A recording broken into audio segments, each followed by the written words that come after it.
I met Bill, I don't know how long ago, but it's when you were at UHS. I don't even know what fostered that, but I came in and you had a project going and we did core clarity. It gave some insight. You started using it and then brought me into a few of the projects and brought Kurt into some projects.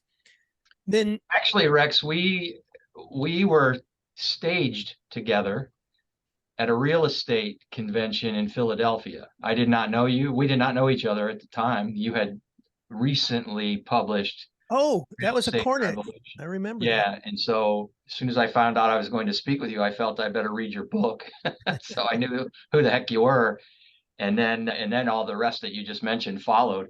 So and that's been probably I would say 2008, maybe, give or Yeah. take. Yeah. That's right about the In that time time. frame, Yeah. country with Disney and various different construction groups and UHS and any number of other things. So So I'm going to hand this over to you, Bill, and you've got share privileges. But if you want to give a little bit of a bio and the reason you developed this presentation, and then I'll just leave it to you.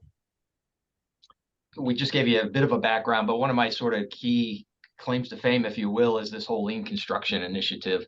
2007, I moved to Universal Health Services to oversee 240 hospitals from a design, construction, and maintenance perspective all across the country. Over time, I developed a pretty good practice of around lean construction. We did about $3.5 billion worth of program together. I was then asked to come and help Disney do the same thing. Worked with Disney on about $4 billion worth of program. And then I ended up where I am today, which is down in Miami. I have about a year ago finished $1 billion program, 100 different projects across one county health system. We have 8 hospitals now. I am basically one of the 12. I'm a senior vice president here. I'm one of the top 12 leaders in this organization. We're about a $2 billion organization. We're a safety net hospital in Miami-Dade County. 40% of our patients are fully uncompensated. And so we have some challenges. We are the largest multivisceral organ transplant program in the country, and we're well known for our trauma care. We train medical, Army and military doctors. We basically see a lot of gunshots. We also transplant hearts, lungs, kidneys, livers, intestines, etc. So we're pretty high end. We're partnered very much with University of Miami Medical School. We train 300 doctors a year and have all the fun of mixing two very different cultures together on everything that we do. We recently had an executive leadership conference offsite, planning and energizing kind of thing. It wasn't real heavy, but I was asked to speak on leadership. The hardest thing in the world is to speak on leadership to a bunch of leaders. So this was the top 100 leaders in the organization in a program to realign for the midpoint of the year and share what's going on and some of those kinds of things. I hate to say, but fairly concerned and daunted with this task of reaching out. So I'm the builder on the team, very much a support service to the organization. The majority of the people in that 100 are healthcare leaders and providers. I have been in the healthcare industry since 1990. I've got some good understanding of it. But at the same time, speaking to your boss about leadership and several others, gave me some pause as I was preparing this. So you'll probably recognize why Rex asked me to share this with you. I'm going to just start the presentation. I did this to the group and it took exactly 45 minutes. Let's make it a dialogue, not just a presentation. I titled this Be a Leader, Build a Leader. So, of course, what leaders are asked to do for the most part is to build other leaders. The organization is pleased with the work I've done building leaders, so they asked me to talk about this. I want to start out with a couple of quotes. Never tell people how to do things, tell them what to do, and they will surprise you with their ingenuity.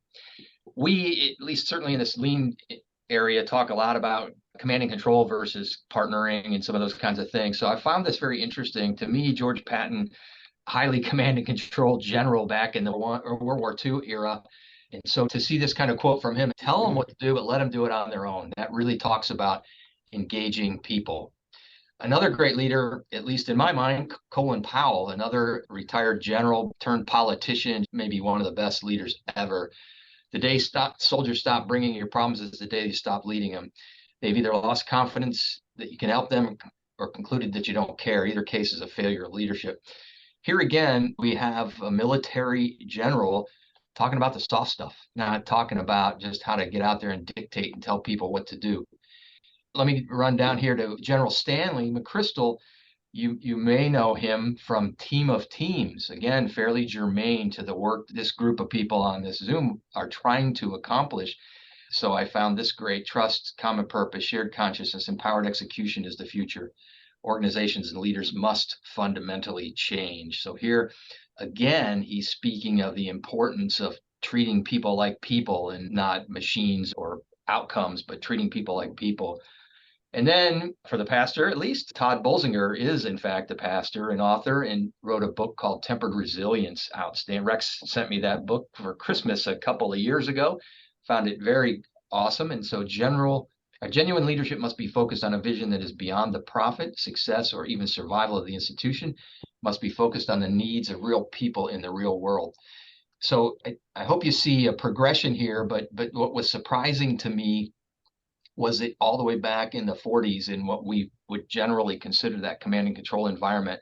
Those great leaders knew that command and control was not the right way to go about business and that you needed to care about people.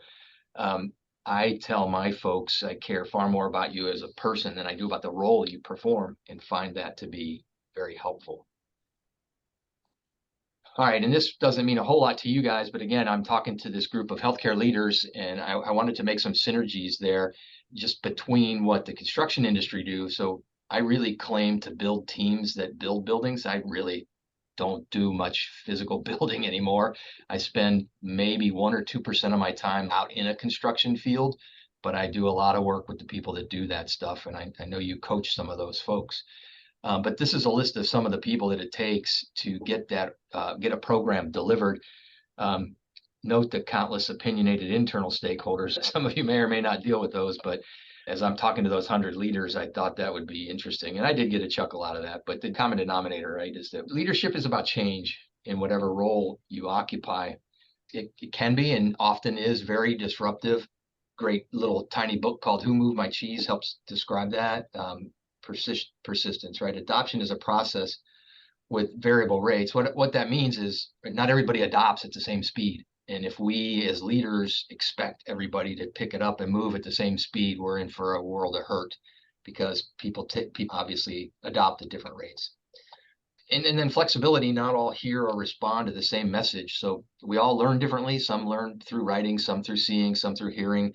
But then at the same time, they don't get the message necessarily all the same. So it's not uncommon for me, at least, to ask if I get frustrated when I'm leading or facilitating and I can't get a message across. I'll often look around the room and ask somebody else to try to share the message they heard from me with these folks in the room who maybe are not catching on. It's just a different translation maybe, but have that flexibility.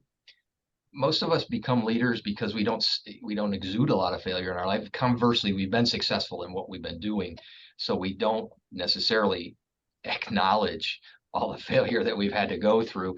We need to recognize that failure is a part of the game and that we're going to fail, and that it's okay when your followers fail. Otherwise, as Colin Powell said, they're going to stop bringing the problems to you, and you're not going to be leading as you thought. So what must a leader be? Grounded, right? Self-confident, knowledgeable, balanced. You got to believe what you're saying. You got to have your heart in it, your mind in it, your soul in it, and be that leader with that vision. Teachable. It almost sounds contrary. Why does the leader need to be teachable? Well, there's an awful lot they have to learn. I rarely find myself the most technically knowledgeable person in any discussion. And so you want to make sure you are teachable. Humble inquiry is a term I picked up, I don't know when, 15 years ago. It's a great way to ask without accusation or without making somebody feel like they've done something wrong.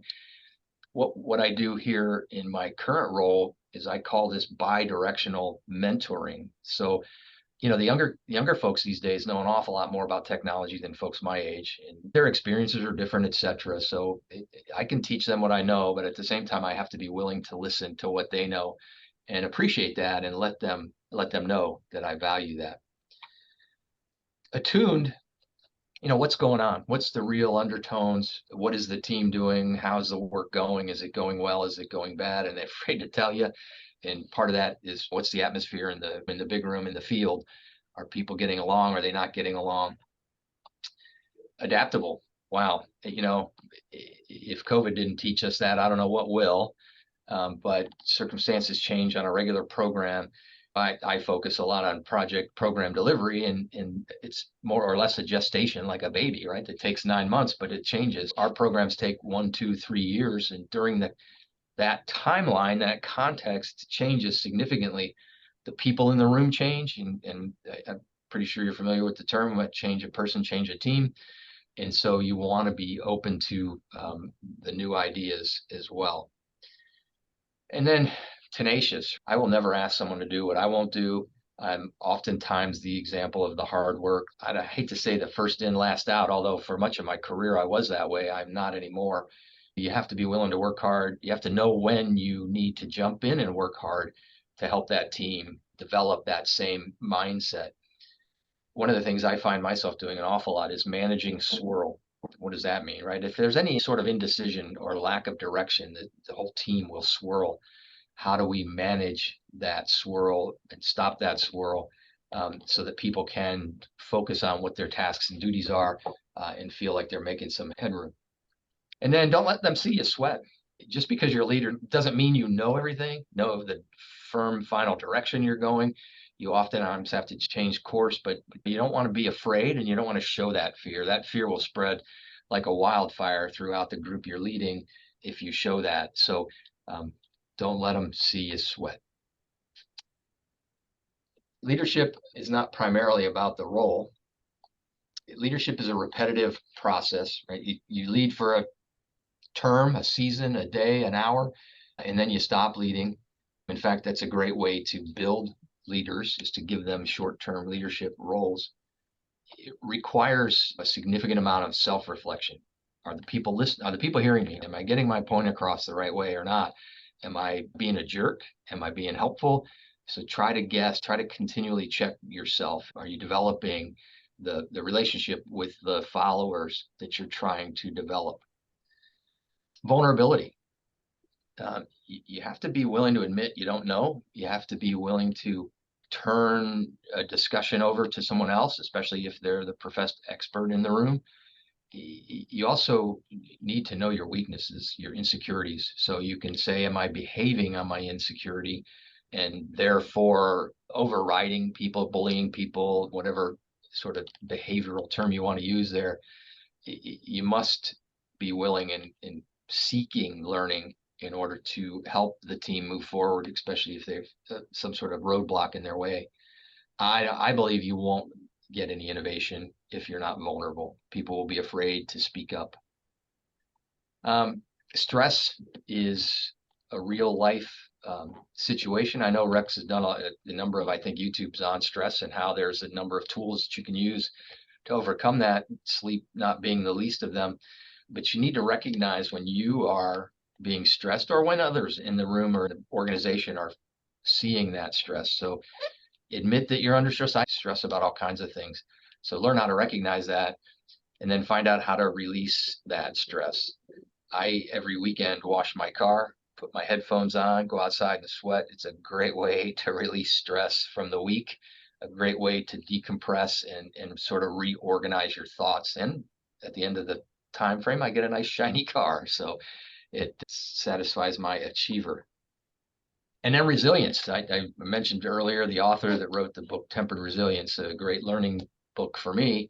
So how do you develop resistance? Resistance is really the ability to get back up when you've been knocked down. And so how do you do that? Again, I'm going to lean on learning. First off, learn the fact that you can get back up and keep on going, but then learn from the mistakes or the pitfalls that got you to the ground to begin with. You want to listen. You want to listen to other people. It doesn't matter what sort of level they are in an organization or on your team. Everyone has something to contribute. So listen to what they have to say. constantly looking around for awareness to look for those pitfalls, but also look for people who are not following you or catching on. And then lamenting. Grief is a synonym for lamenting. There's a book in the Bible called Lamentations, which talks about all that kind of stuff. How do you suffer through loss?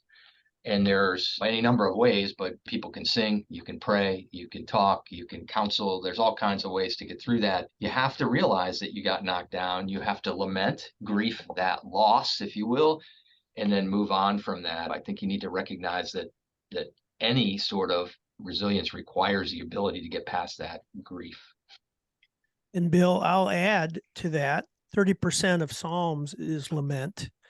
So I think in our culture, we don't have this closing the chapter.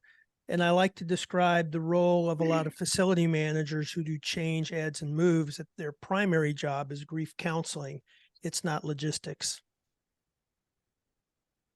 I can 100% back that up. We are in the process of moving 800 people around. We're maybe a little more than halfway through, and it's been brutal, absolutely brutal. And you get it from the strangest of places. Some of the most senior doctors, cry over some old chair that they had. It's all about the change, and they don't know how to respond to the change. You're moving them from an office in a basement dungeon to the 5th floor with a beautiful skyline view, and they complain about the pencil that got left behind. It's completely phenomenal, some of the things that people will bring up when you're trying to help them improve their space and stature. Bill, I would add that as leaders, and for whatever reason in society, it's kind of frowned upon to show your lament. Right. When you could be going through all kind of stuff, but the superficial face that we have with our teams, even our families sometimes masks what's going on. And so a way to get rid of that, exactly what you're talking about, is washing the car, mowing the grass. You got to find a way to release that. Otherwise, you're not going to be effective leader at all.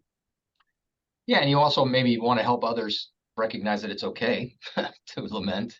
And then secondly, maybe help them find ways to do so if necessary. Jumping in here, Bill, to me, a lot of change has to do with loss. And again, a basement office, a particular pencil, a chair, I think it's really helpful in my coaching and consulting is just helping to acknowledge that the reason change is difficult is it involves loss, and allowing people to articulate, embrace, understand, acknowledge it's about loss. Even if the corner office, great view, as opposed to dungeon or a bad chair, the transition is difficult because they're losing what's familiar, what's comfortable. That's a great that's a great flow. All right. So while we don't like a bunch of words on slides, I'm going to read this anyway. Read along with me. I love to teach and coach. It forces me to grow, allows me to serve others, and shapes me into Christ's image. I often learn from the purpose of teaching, usually around a current issue. I think in vivid detail, and when my thoughts settle, I'm finished and ready to execute. I have a fine-tuned sense if someone is genuine or not, and work best with people who are eager to grow and are team-minded. I naturally anticipate what's ahead, see through the clutter, and know what it takes to get things done. Anyone have any idea where that all came from? So this is me, right? This is my paragraph. I worked with Rex, took us over a 6-month period of time to develop this. I find it to be very helpful. Shortly after writing this, I stopped reading the news in the morning, primarily because I found that by the time I got to work, I didn't look anything like this aspirational self. And I realized that the news just sets you off. It may not, you guys or some of you or whatever, but the point being, be careful what you ingest before you get to the tasks at hand or the work you want, so that you can be in this sort of mindset. It has helped me significantly. I'll still once a week pick it up and look at stuff. But interestingly enough, when you do that, you find that the same stories are floating around that were the week prior. So you really haven't missed much. And it's helped you to keep your mindset where you want it to be, right? I want to come into work. I want to speak into people's lives. If I'm already agitated by the time I get here, it makes it impossible to speak the way I want to speak, but certainly makes it difficult for me to convey peace and guidance and leadership to people when you're in that frame of mind. When I first worked with Rex, this was my top 5 from 2007. You can see that 3 of my 5 have changed, at least the top 5. The other 3 are right in the next 5. So they're still in the top 10. Like Achiever is gone from my top 5. That doesn't mean I don't get things done, but I certainly don't focus on that as my most important role. So I have, I guess, if I wanted to say it this way, softened and gained and grew in my people skills over the last 15 years, primarily because I've been forced to. I've had to work on it. It didn't come naturally, I think is what this is telling me. In 2007 was far more than natural me. I am a mechanical engineer by training, so you can probably see that some of those skills are present in 2007. But the missing skills were the people side. But as I've grown in my responsibility over that past 15 years, I've moved far away from my technical and analytical side and moved well into the people side. So it is certainly doable, but it's not doable if you don't make a serious effort. This basically just shows those highlighted, and it ties very well to this next slide.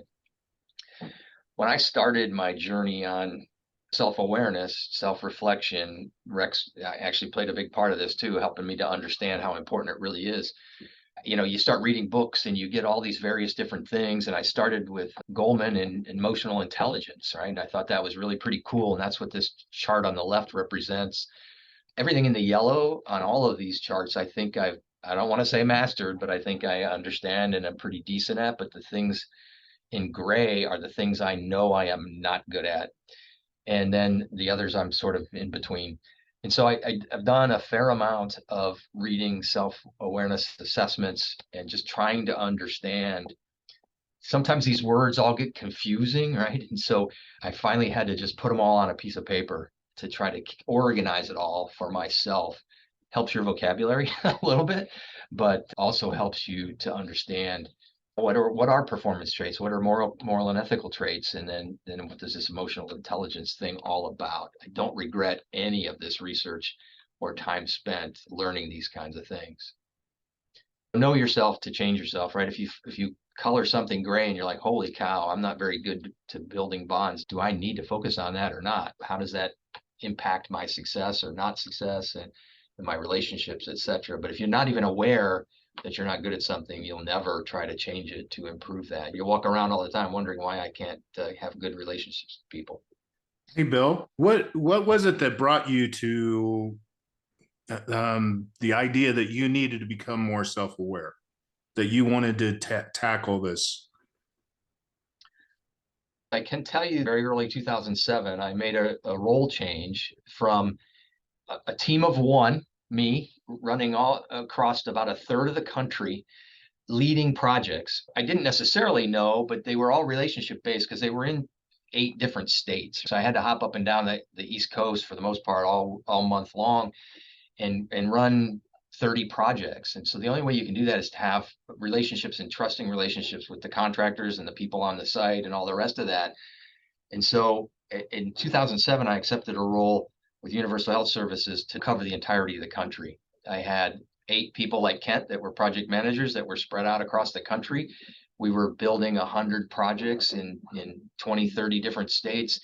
I said, I got to get better at this. I got to really understand how this works. Interestingly enough, the boss who hired me said, at the end of my first year, we really understood you knew how to deliver a project. So project management, right? But we never really understood the skill you had at leading people. And so I was building that skill. I just wasn't aware of it. I was tweaking my behaviors and some of that stuff. My first month at that new job just smacked me in the face with, you got to figure out how to get along with all these new people, how to get all these programs, get these people going. So I need to figure out how to do that. And I don't know where, I'm going to say it's a God thing, but I very early after that introduced to this whole idea of emotional intelligence with Dan Goleman and started reading about that. And Learner is one of my top 5 anyway. So just that sort of confluence of events, I think. And then from there, it becomes more obvious as soon as you're introduced to it. And again, I'll give Rex a good amount of credit for that. And another guy named Howard Maycumber, who just pointed me in some different directions of how to think, how to treat people, how to lead people. So I usually have 3 books I'm reading at any given time, depending on my frame of mind or mood on that day or hour that I have to read. Always one of them is about, I'll just generalize and say people skills, just because I want to continue learning that. So quite a journey. It's helped me become very, very successful, lower the stress in my life, and enjoy people a lot more, although I am still very much an introvert. I have a quick question. Have you been getting consistent coaching in this journey, or is it intermittent, or how has the coaching process facilitated any of this for you? Personal private coaching? Yep. I've had that experience 3 times in my life. So actually I had in 2013, I had a crisis at work. I reached out to Rex and he connected me with the Armstrong group, and one of the coaches there helped me through a 6-month process that ultimately led me to the decision that the right thing for me to do was leave the company. He didn't tell me to leave. And then the company I'm with now in 21 did some 360 assessments for the top 35 in the organization. Part of that was to have private coaching sessions for maybe 6 1-hour sessions or something, and then work through the whole 360 process where you reach out to other folks and talk to them about why they said what they said. And then just recently I reached out to Rex and asked him to coach me, and that's what brought this Gina Spark program. The paragraph you just saw, I was basically, interestingly enough, I actually wrote Rex a little note and I said, look, I'm being accused of behaving this way by one of my direct reports, and my wife confirmed that, and very gently and kindly. And so I said, I don't want to be that person, right? I don't want to be recognized as that person. And so I called Rex and said, hey, what can we do about this? And so he walked me through, facilitated me through this process. I'd like to think that I matured into asking for help more rapidly than in the past. I have recommended it to any number of people that, don't be ashamed to go ask for some guidance and help. I have a very close relationship with my chief operating officer. He has a coach and understands the value of it and will provide it for others in the organization as is appropriate. So I think it's becoming more professionally acceptable and available. And I certainly am a strong advocate, and have actually, Rex has now got a team of 9 of my folks that are working through the app process to see what this gets them. So I'm not just using it for myself, I'm recommending it more widely. This is a Harvard Business Review study. Somewhat interesting. I suspect this group will know this quite well. My team, the leaders I spoke to, asked a fair amount about this, but if you look at these action logs, these are probably strengths. These are really analogous, I believe, to the strengths. In the top 3 strengths are a little lower on the awareness profiles, but many people. This was 1,600 executives were interviewed and assessed, and 55% of them are use these 3, opportunist, diplomatic, and expert sort of leadership styles. And look to the far right, and you'll see that they will ultimately end up with below average performance. So these leaders do not perform very well if they use these kinds of actions and or strengths to lead. Achiever is sort of middling, if you will. Everyone likes people who get things done, and everyone tries to sort of ride that horse. But at the end of the day, they're pretty good at implementing strategies, but not really at leading. One of my 2 great performance evaluations over my 40-year career, back in 1990, a retired colonel from the military, he told me that, you have a great laser focus, meaning you get things done, you're very good at getting things done, but he says you must remember that lasers burn. Meaning, if you focus on the achievement, you're going to walk all over people and you're going to hurt people and leave them hurt behind. So it's not a good leadership style. It's great skill, I think, but it's just definitely not a good leadership style. And then the people who really innovate and transform organizations have these 3 action styles over here, which I'm sure won't surprise any of you. The takeaway from this study really is how leaders interpret their surroundings and react when their power or safety is challenged is what the action log is, but few really understand and fewer still try to change. And I know you all want to help people change that. And so it's interesting that this study really reinforces that. You know, if you don't do any self-awareness, don't do any introspection, you're not going to understand why you're not getting the results you want. You're likely to end up with a below average performance, and you're certainly not going to change yourself if you don't do that. I'm mentoring a young guy today, and he says, listen, yeah, I get it, but you need to be really specific and tell me an instance where I did that. And, you know, if you're going to walk through life waiting to experience every hardship, you know, you're going to leave a lot of damage in your trail. So try to study and be aware of what you're really all about. So this just talks a little bit about, I've coached many, many teams here at this organization, and we do talk about this. What are your leadership styles? People don't know what their style is. And so we try to read about each of these kinds. Which is the best and which are you? Well, obviously no one is the best. It's all dependent on the circumstance and the people you're with and what you're trying to accomplish. And so the real answer is you need to be aware of, if not good at all, of these leadership styles if you want to be really successful. And again, the only way to do that is through self-awareness. That was how to be a good leader. This now turns into how to build these leaders. And the reason I organized it this way is if you don't understand all that I just went through for the last half hour, you're never going to be able to build leaders. And that's really what my organization wanted me to train folks on, or at least give them some insight into. The competence is built in leading, so let them lead. I mentioned a little bit earlier is you can give people an opportunity to lead for an hour, lead a meeting, facilitate a meeting, and give them a taste of that leadership. I can tell you when they start, they're knocking their knees, right? But you got to get them through that stage of leadership if you're ever going to get them beyond it. Find ways to give them small opportunities. A classic leadership should generate capacity, not dependency. You're not trying to be mom or dad, but you're trying to generate capacity. So if you're not building some sort of skill, and that skill can oftentimes be people related, it can oftentimes be task related. But if you're not trying to build that capacity, passing on your knowledge, you're not going to build leaders. Expect failure. Let them know too. Right? So many, I'm going to call them bosses more so than leaders, you know, don't ever want anyone to fail. They don't want to hear about failure. But the problem is, right, the cheapest and easiest it is to fix a failure is the instant it happens, or the instant after it happens.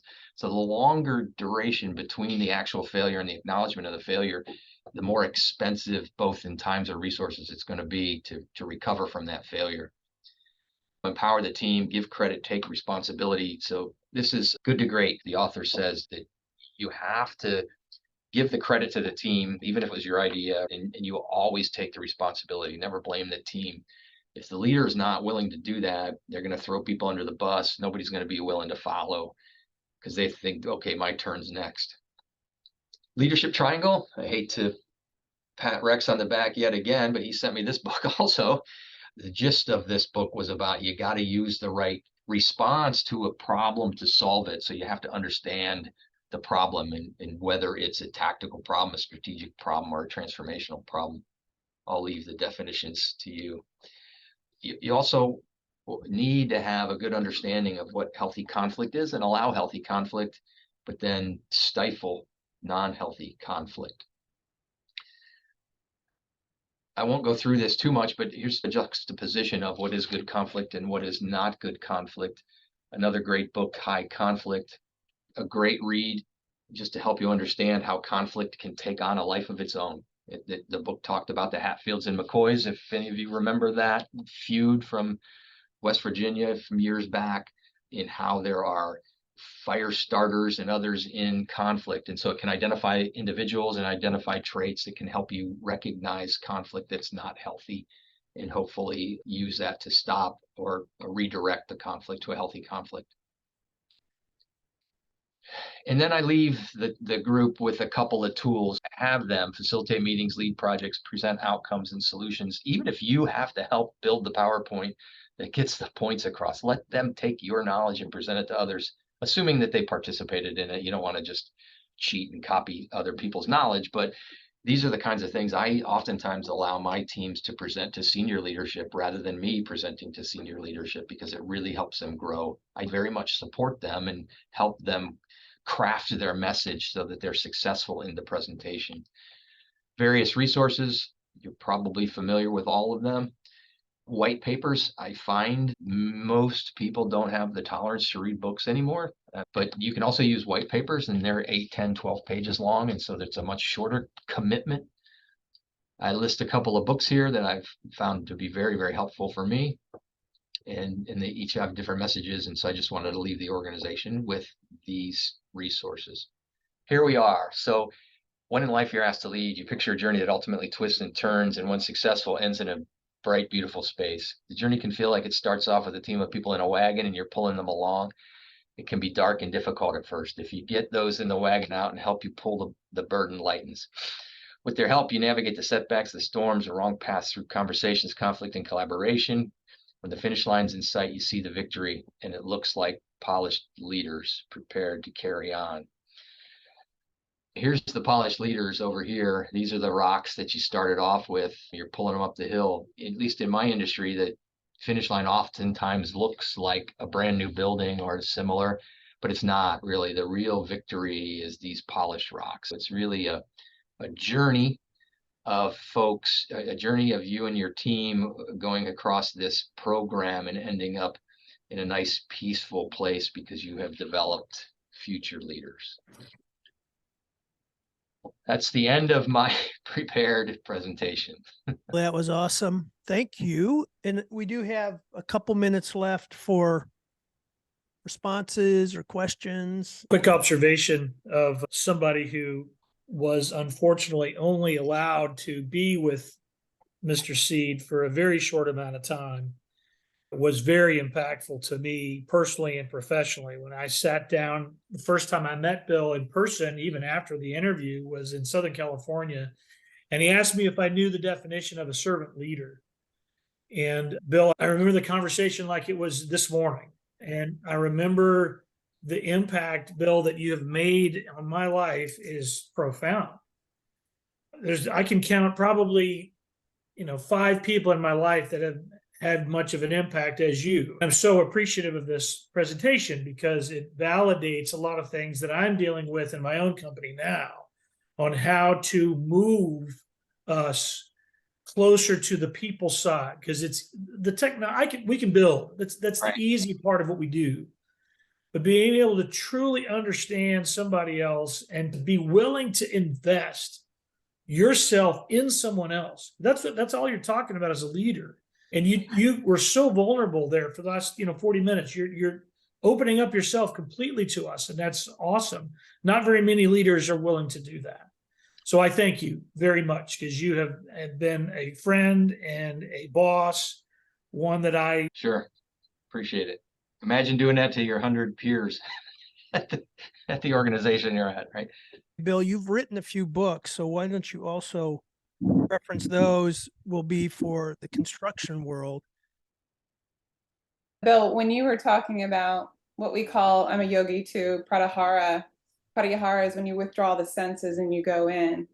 And when you said you're not reading the news in the morning, I had this quote: the senses are like a mirror, turned outward, they reflect the outside, turned inward, they reflect the pure light. And you had that instinctively, like you picked that up. And so that's one of the things for my own self management is meditation and yoga.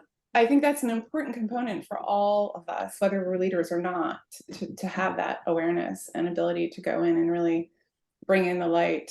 If we are outward focused all the time, we can't access it. So thank you for that.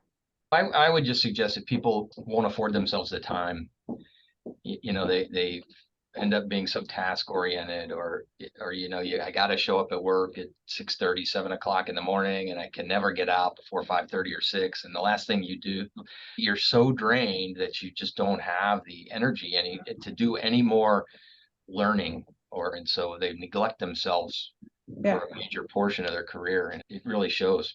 So. Yeah, and that was my journey as an activator, achiever, learner, empath. That's been my challenge. When I met Gary, he said, "How's your self-care?" When he saw my top 5, I was like, "Yeah, 10 years ago, I started working on it." So a lot of leaders have that challenge, right? They have those challenges of the self-inward part. So I enjoyed your entire presentation, and I love the artwork. Who's the artist? His name is Aaron Reed. He's in the greater Atlanta area.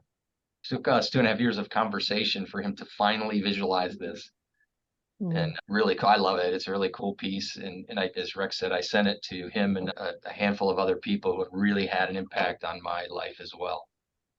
As a thank you and an understanding of that journey. They've all been part of that journey. So it's pretty cool. I just want to add on to some things both of you said. You discovering that turning off the news or not watching it in the morning was really beneficial. I was a lot like you in that I couldn't turn things off. And even when I did stuff like that, it didn't work. And until I found yoga, I didn't know how to turn things off. I learned how to do that through doing yoga and becoming a yogi. And it took me a long time. I've been practicing 10 years now, and I practice every day.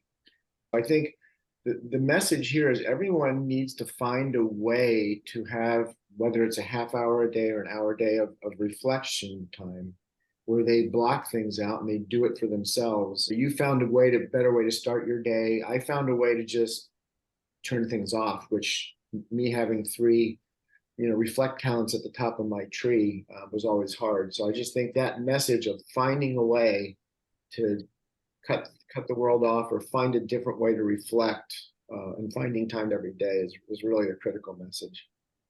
Mr. C, thanks so much. It was just a delight to listen and learn. There 2 things really stood out to me that I absolutely love. For the sake of time, I'll focus on one. You said at the beginning, I care more about you as a person than the role you perform for me. People expect their therapist or their pastor to say something like that or to be that way towards them. But for you as a leader in an organization like the one that you're in, or when you were working for Disney, I'm just curious, have you ever gotten pushback from executives around you or above you for that way of being? So quite the contrary. I might call myself the healing ground, my department, and or the farm team. In 6 years, I've launched 7 people out of the construction department into hospital operations to help and improve their career. So people, and then there's been at least 2 people the organization has sent to me and asked if they could work for me for a period of time to recover from some abuse that the organization may have brought on them. Of course, they don't say it exactly that way, and they certainly don't tell the person that, but that's really what's happened. And so I have a young lady now, she's coming from our rehab hospital. She's working in construction with really the goal of developing her into a chief operating officer within the organization in the next couple of years. So it's really profound and a big responsibility all at the same time, but it's cool that the organization sees and appreciates that. That's awesome. Yeah. Bill, thank you so much. We'll see you guys next week. Thank you.